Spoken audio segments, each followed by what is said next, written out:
పోయిన రీతిగా, లేకపోతే మీరే దేవునికి వ్యతిరేకమైన కార్యాలు, మీ కుటుంబానికి వ్యతిరేకమైన కార్యాలు ఎన్నో చేశారేమో. యాకోబు మోసగాడై తండ్రి ఇంటి విడిచెను, యాకోబు ఇశ్రాయేలై తండ్రి ఇంటికి చేరును. హల్లెలూయా. మన గతం ఎలాగున్నప్పటికీ ఆయన తోటి మనము పెనుగులాడి, దేవా నాకు ఎటువంటి జీవితం వద్దు, ఈ గత జీవితం, ఈ పాపపు జీవితంతో ఇంకా నాకు ఎటువంటి పొందు లేదు, I'm cutting of. Can you divorce your past life?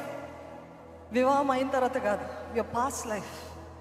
నాకు దీంతో ఇంకా ఎటువంటి సంబంధం వద్దు ప్రభువా అని దేవుని సన్నిధిలో ఈరోజు నేను పెనుగులాడటానికి సిద్ధంగా ఉన్నానన్న వారు ఉన్నారా? చేతులు ఎత్తి చూపిస్తారా?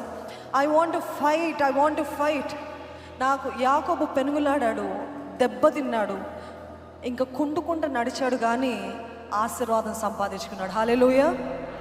ఈరోజు మీ గొంతులు పోవచ్చు, మీ శక్తి అయిపోవచ్చు, మీ ఓపిక అయిపోవచ్చు, కళ్ళు తిరుగుతున్నట్టు అనిపించవచ్చు. ఏది ఏమైనా మీ పేరు, మీ జీవితము మార్చబడకపోతే ఇక్కడికి వచ్చిన వ్యర్థమే.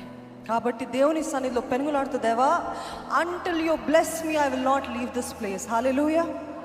నీవు నన్ను ఆశీర్వదిస్తే తప్ప నేను నిన్ను విడిచిపెట్టను అని చెప్పగలిగిన వారు ఉన్నారా? ఉన్నట్లయితే బిగ్గరగా హల్లెలూయా అని చెప్తారా?